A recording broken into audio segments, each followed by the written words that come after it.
नमस्कार। आज हम बात करेंगे एक ऐसी कहानी की, एक ऐसी रणनीतिक बिसात की, जो भारत के तटों पर लगभग 350 सालों तक बिछी रही। ये कहानी है यूरोप की बड़ी-बड़ी ताकतों के उदय की और कैसे इस खेल ने भारत का भविष्य हमेशा-हमेशा के लिए बदल दिया। तो चलिए इस रणनीतिक खेल की परतों को एक-एक कर खोलते हैं। लेकिन सवाल ये उठता है कि ये सब शुरू कैसे हुआ।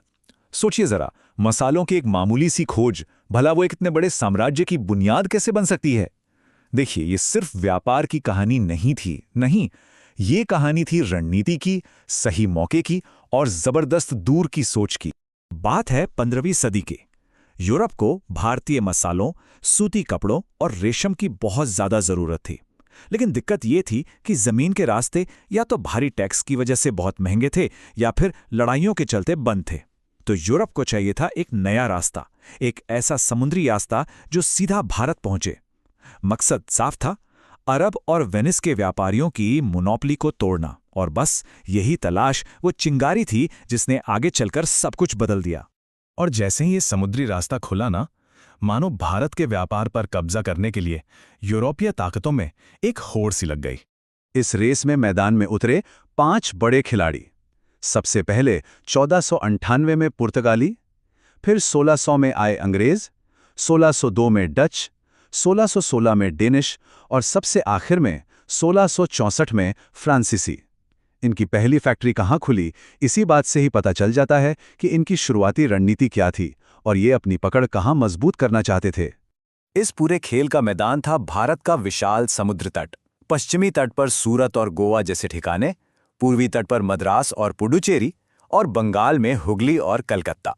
देखिए, जिसने इन तटीय इलाकों को कंट्रोल कर लिया, समझिए उसने भारत के पूरे व्यापार की नब्ज पर हाथ रख लिया। ये सिर्फ ट्रेडिंग पोस्ट नहीं थे, बल्कि ये नौसैनिक शक्ति के मजबूत किले थे। तो भारत में अपने पैर जमाने के बाद इन शक्तियों ने अपनी अपनी स्ट्रैटेजी पर काम करना शुरू किया और यहीं से शुरू हुआ टकराव का एक नया दौर। अब यहाँ पुर्तगालियों की एक बड़ी दिलचस्प पॉलिसी थी, ब्लू वाटर पॉलिसी। उनके जो पहले वायसराय थे, फ्रांसिस्को डी अल्मीडा, उनका मानना था कि भाई असली ताकत जमीन पर नहीं, समंदर पर कब्जा करने में है। और इसी सोच के साथ उन्होंने शुरू की काटाज प्रणाली। अब ये काटाज क्या था? ये समझिए एक तरह का समुद्री टोल टैक्स या परमिट था। मतलब हिंद महासागर में किसी भी जहाज को निकलना है तो पुर्तगालियों से ये पास खरीदना ही पड़ेगा। ये एक तरह से समंदर पर उनके दबदबे का खुला ऐलान था। लेकिन समंदर पर पुर्तगालियों का ये एक छत्र राज हमेशा के लिए नहीं था। बहुत जल्द एक नई ताकत यानी डच ने उन्हें चुनौती दी और फिर शक्ति का संतुलन धीरे धीरे बदलने लगा। देखिए, एक तरफ पुर्तगाली अपनी धार्मिक कट्टरता और बढ़ते करप्शन की वजह से कमजोर हो रहे थे। वहीं दूसरी तरफ डचों ने 1602 में वीओसी की स्थापना की, जिसे दुनिया की पहली मल्टीनेशनल कंपनी भी माना जाता है। लेकिन उनका ध्यान भारत से ज्यादा इंडोनेशिया के मसाला द्वीपों पर था और इसी वजह से अनजाने में ही सही, उन्होंने एक और उभरती हुई ताकत के लिए मैदान खुला छोड़ दिया, और वो थे अंग्रेज। और अब हम आते हैं इस बिसात के आखिरी और सबसे निर्णायक मुकाबले पर, भारत पर कंट्रोल के लिए अंग्रेजों और फ्रांसीसियों के बीच का महासंग्राम। इस खेल में अंग्रेजों के हाथ एक बहुत बड़ा तुरुप का इक्का लगा, 1717 का शाही फरमान। इसे ब्रिटिश ट्रेड का मैग्ना कार्टा भी कहते हैं।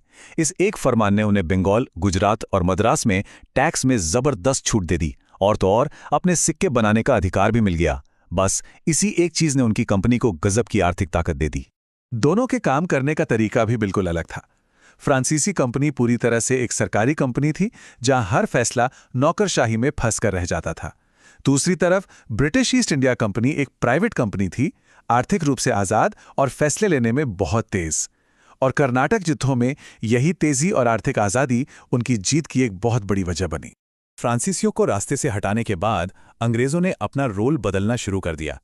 अब वो सिर्फ व्यापारी नहीं रहे, अब वो भारत के शासक बनने की राह पर चल पड़े थे। ये जो बदलाव था, ये 4 साफ स्टेप्स में हुआ। पहला स्टेप, सिर्फ व्यापार। दूसरा स्टेप, 1717 में कूटनीति का इस्तेमाल करके खास अधिकार हासिल करना।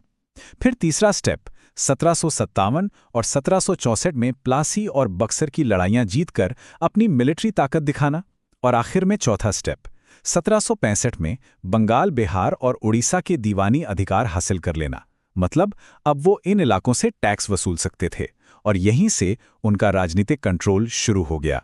और इस साम्राज्य को मजबूत करने का काम किया इन प्रशासकों ने। वॉरेन हेस्टिंग्स से लेकर लॉर्ड डलहौजी तक हर गवर्नर जनरल ने नए नए प्रशासनिक सुधार किए और सहायक संधि या वेबगत के सिद्धांत जैसी नीतियों के जरिए ब्रिटिश शासन की जड़ों को और भी गहरा कर दिया।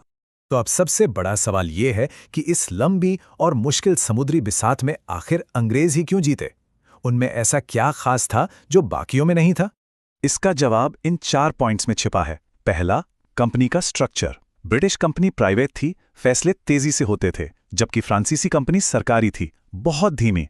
दूसरा, नेवी। ब्रिटिश रॉयल नेवी दुनिया की सबसे ताकतवर नेवी थी, जिसका कोई मुकाबला नहीं था। तीसरा, पैसा। अंग्रेजों ने बंगाल के रेवेन्यू से अपनी सेना को फंड किया, जबकि फ्रांसीसी हमेशा पैसे की तंगी से जूझते रहे। और चौथा और आखिरी कारण, घरेलू सपोर्ट। ब्रिटेन में राजनीतिक स्थिरता थी, जबकि फ्रांस उस वक्त यूरोप के युद्धों में ही उलझा हुआ था।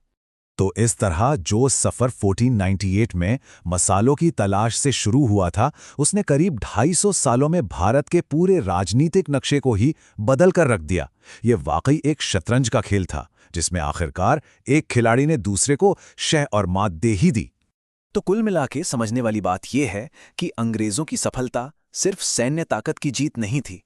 असल में ये एक बेहतर कॉर्पोरेट स्ट्रक्चर, डिप्लोमैटिक फॉरसाइट और रणनीतिक जगहों पर कंट्रोल की जीत थी। एक ऐसी जीत जिसने इतिहास का रुख हमेशा के लिए बदल दिया।